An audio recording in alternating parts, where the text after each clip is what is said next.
চট্টগ্রাম জেলার লোহাগাড়া থানার বড় হাতিয়া চাকফিরানি এলাকায় নতুন স্বপ্ন তারুণ্যের শক্তিকে কাজে লাগিয়ে দুর্গম ও অবহেলিত জনপদকে আলোকিত সুন্দর স্বপ্নিল সমাজ বিনির্মাণের দীপ্ত মনোবল এবং সমাজ পরিবর্তনের অঙ্গীকার নিয়ে দুঃসাহসিক পদযাত্রী হিসাবে এলাকার কৃতি সন্তান ও চাকফিরানি নতুনপাড়া জামে মসজিদ ও তালিমুল কোরআন মাদ্রাসার উদ্যোক্তা ও প্রতিষ্ঠাতা সভাপতি ও চট্টগ্রাম শহরের স্বনামধন্য শিক্ষা প্রতিষ্ঠান কাট্টলী আইডিয়াল কিন্ডারগার্টেন ও হাই স্কুলের অংশীদারি পরিচালক মোহাম্মদ জাফর আলম রবিনের উদ্যোগে ও সভাপতিত্বে গত 7 ফেব্রুয়ারি বাদ জুমা চাকফিরানি নতুনপাড়া সমাজ কল্যাণ সংগঠন নামে একটি সামাজিক, সাংস্কৃতিক ও মানব কল্যাণমূলক স্বেচ্ছাসেবী সংগঠনের আত্মপ্রকাশ করে। এলাকার গণ্যমান্য ব্যক্তি ও বিভিন্ন শ্রেণী পেশার মানুষের উপস্থিতিতে চাকফিরানি নতুনপাড়া সমাজ কল্যাণ সংগঠনের উপদেষ্টা পরিষদ এবং কার্যকরী কমিটি গঠিত হয়।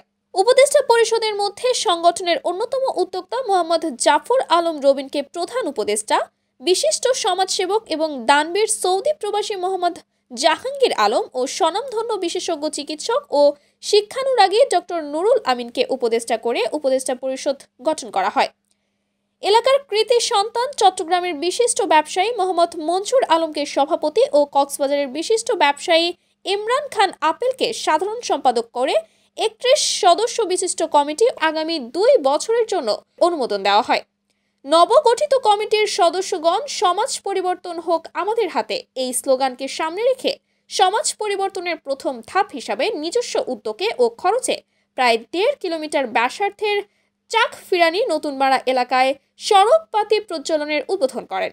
উক্ত উদ্বোধনী অনুষ্ঠানে উদ্বোধক ছিলেন সংগঠনের অন্যতম উদ্যোক্তা ও প্রধান উপদেষ্টা মোহাম্মদ জাফর আলম রবিন। উদ্বোধনী অনুষ্ঠানে তিনি বলেন, একটি সুন্দর স্বপ্নিল আলোকিত সমাজ গঠনে তারুণ্যের শক্তির বিকল্প নেই। তরুণেরা চাইলে একটি সমাজকে শতভাগ মাদকমুক্ত এবং সন্ত্রাসমুক্ত রাখতে পারে এবং এলাকাবাসীর বিভিন্ন বিপদে আপদে ও দুর্যোগ মুহূর্তে নিরলসভাবে ঝাঁপিয়ে পড়ে উদ্ভূত যে কোনো সমস্যার সমাধানে অগ্রণী ভূমিকা পালন করতে পারে। তাই সমাজের সর্বস্তরের মানুষকে এবং দেশবাসীকে এই মানব কল্যাণমূলক স্বেচ্ছাসেবী সংগঠনের পাশে থাকার জন্য আহ্বান করেন।